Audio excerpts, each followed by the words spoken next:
Sir నిన్న హైదరాబాద్ వచ్చినటువంటి Jaganmohan Reddy lotus పాండ్కి వెళ్ళారు. లోటస్ పాండ్లో విజయమ్మ గారిని కలిశారు. విజయమ్మ గారితో స్పెండ్ చేస్తూనే ఒక అజ్ఞాత వ్యక్తితో 30 నిమిషాల పాటు జగన్మోహన్ రెడ్డి మాట్లాడారు. అతనికి కొన్ని సీక్రెట్స్ చెప్పారు, అతనితో కొన్ని వ్యూహాలు రచించారంటూ కూడా ఒక వార్త ఇప్పుడు సోషల్ మీడియాలో చక్కర్లు కొడుతూ ఉంది. ఏంటి సార్ ఆ వార్తలో వాస్తవం ఉందా? ఒకవేళ వాస్తవం ఉంటే ఆ సీక్రెట్ ఆ పర్సన్ ఎవరు అంటే ఏం చెప్తారు? ఇప్పుడు జగన్మోహన్ రెడ్డి హైదరాబాద్ వచ్చారు. ఇప్పుడు గురువారం రోజు వచ్చారు. అదే గురువారం రోజు షర్మిల ఢిల్లీలో కాంగ్రెస్ పార్టీలో చేరారు. అదే గురువారం రోజు మాజీ ముఖ్యమంత్రి కేసీఆర్ని జగన్మోహన్ రెడ్డి భేటీ అయ్యారు. సో ఈ మూడు అంశాలను కనుక ఒక చోట పెట్టి చూస్తే అసలు ఏం జరుగుతుంది, ఇంకోటి కూడా 4వ అంశాన్ని కూడా జోడించేసి దీనికి.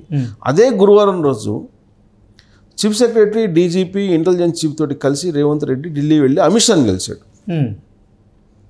ఓకే, సో వీటన్నిటిని కనుక ఒక చోటకి చేసి చూస్తే అసలు తెర వెనుక ఏం జరుగుతుంది, తెర వెనుక ఏం జరుగుతుంది అనేది చాలా ఒక డెప్త్గా ఆలోచిస్తే కనుక ఏదో జరుగుతుంది, జరగరానిది జరగబోతుంది అనేటువంటి ఒక అనుమానం అయితే రాకమానదు. అడిషనల్గా ఇంకోటి కూడా ఏం చెప్పనా, అడిషనల్గా ఇంకోటి 5వ పాయింట్ కూడా, కేజ్రీవాల్కి ఈడీ 3వసారి సమన్లు జారీ చేసింది గురువారం రోజే. చేసి అరెస్ట్ చేయడానికి కూడా ప్లాన్ చేసింది. ఆయన స్టేట్మెంట్ కూడా ఇచ్చారు, నన్ను అరెస్ట్ చేయడానికి కేంద్ర ప్రభుత్వం రెడీ అవుతుందని. సో ఈ 5 అంశాలకి ఏంటి లింక్, ఏంటి అసలు ఈ 5 అంశాలకి, ఎందుకు ఈ 5 అంశాలు ఒకే రోజు జరిగాయి అనే దాని మీద మనం ఒక విశ్లేషణ అయితే చేసుకోవచ్చు. ఎందుకు ఎలా చేసుకోవచ్చు అని అంటే, విజయమ్మ లోటస్ పాండ్లో ఉన్నారు, ఈయన జగన్మోహన్ రెడ్డి లోటస్ పాండ్కి వచ్చారు. లోటస్ పాండ్కి వచ్చిన తర్వాత ఆయన ముందు కేసీఆర్ని కలిసి తర్వాత లోటస్ పాండ్కి వెళ్ళాడు. డైరెక్ట్గా కేసీఆర్ని కలిశాడు. కేసీఆర్ని కలిసి లోటస్ పాండ్కి వెళ్ళాడు. లోటస్ పాండ్లో ఒక 1/2 అవర్ ఉన్నారు. ఆ తర్వాత వెళ్ళిపోయారు. ఇదే కదా జరిగింది. ఆ తర్వాత మధ్యాహ్నం 3 గంటలకు ప్రత్యేక విమానంలో Revanth Reddy, DGP, intelligence chief, chief సెక్రటరీతో కలిసి హైదరాబాద్ అమిత్ షా దగ్గరికి వెళ్ళాడు. ఓకే, సో ఇక్కడ కేసులకు సంబంధించిన అంశాన్ని కనుక మనం తీసుకుంటే, ఢిల్లీ లిక్కర్ స్కాము కవితతోటి ముడిపడి ఉంది. కేజ్రీవాల్ని అరెస్ట్ చేసి ఇప్పటికే మనీష్ సిసోడియా అరెస్ట్ అయి ఉన్నాడు, జైల్లో ఉన్నాడు, డిప్యూటీ సీఎం ఆప్. కేజ్రీవాల్ని అరెస్ట్ చేస్తే ఇమ్మీడియట్గా కవితను అరెస్ట్ చేయాల్సినటువంటి అవసరం ఉంది, ఖచ్చితంగా అరెస్ట్ చేయాల్సిన పరిస్థితి వస్తుంది అనేది ఒకటి. 2,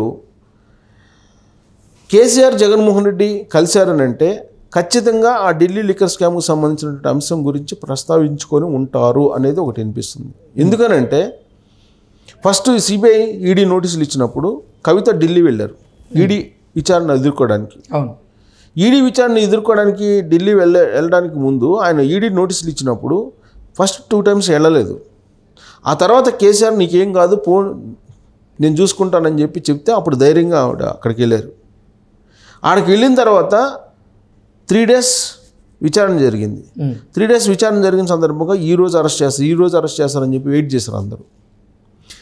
అదే ఆమె ఢిల్లీలో ఉండగానే, ఢిల్లీలో ముందో సంథింగ్ ఒకరోజు అటో ఇటో ఢిల్లీ వెళ్ళి అమిత్ షాని కలవడం, నరేంద్ర మోడీని కలవడం జరిగింది జగన్మోహన్ రెడ్డి.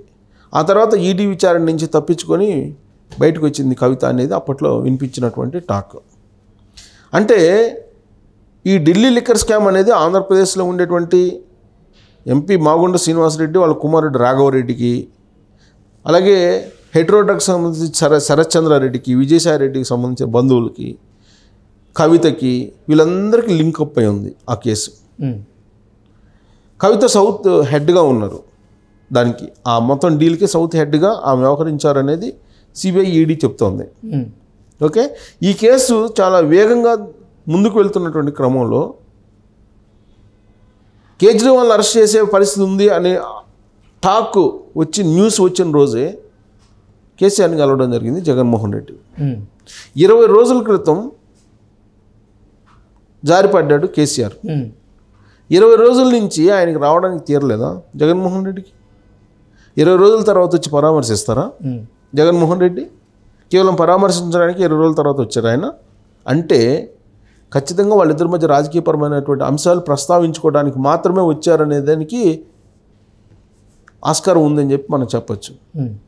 ఎందుకంటే జగన్మోహన్ రెడ్డి అంత బిజీగా ఏం లేడు. పక్క రాష్ట్రంలో ఉండేటువంటి మాజీ ముఖ్యమంత్రి జారి పడితే పరామర్శించడానికి కూడా టైం లేనంత బిజీ అయితే లేడు కదా. సో కాబట్టి ఖచ్చితంగా ఈ కేసు సంబంధించిన అంశం గురించి మాట్లాడటానికి వచ్చి ఉంటారనేది ఒకటి. రెండు, విజయమ్మ లోటస్ పాండ్లో ఉంది. లోటస్ పాండ్కి వెళ్ళారు జగన్మోహన్ రెడ్డి. అక్కడికి సీక్రెట్ మనుషులు ఎవరెవరు వచ్చారు లోటస్ పాండ్కి. ఆ టైంలో షర్మిల ఢిల్లీలో ఉన్నారు, కాంగ్రెస్ పార్టీలో ఆమె చేరబోతున్నారు. సో సీక్రెట్ వ్యక్తులు ఎవరు వచ్చారు, వాళ్ళు ఢిల్లీకి హాట్ లైన్లో ఏం మాట్లాడుకున్నారు అనేది పెద్ద చర్చ.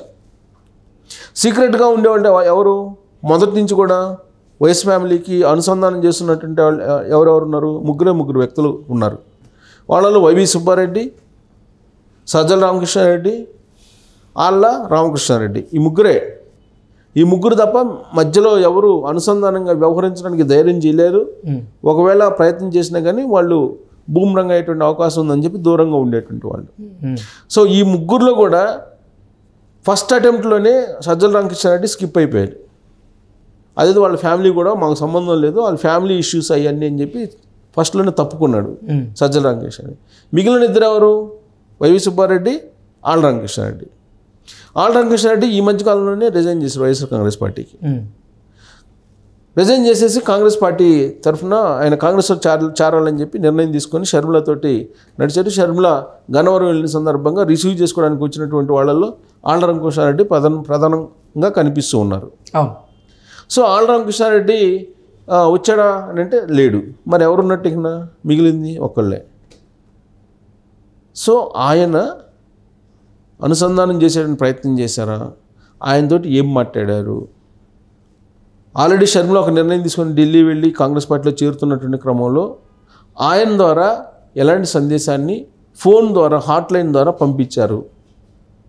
సో జగన్మోహన్ రెడ్డి, షర్మిల, విజయమ్మ ముగ్గురు మధ్య ఈ వైవి సుబ్బారెడ్డి ఏం మాట్లాడి ఉంటారు అనేది చాలా ఆసక్తికరమైన అంశం. అంతకు ముందు కూడా అంటే ఇక్కడ అజ్ఞాత వ్యక్తి వైవి సుబ్బారెడ్డి అనుకోవాలా లేదంటే ఆళ్ళ రామకృష్ణారెడ్డి అనుకోవాలా సార్? ఆళ్ళ రామకృష్ణారెడ్డి లేడు.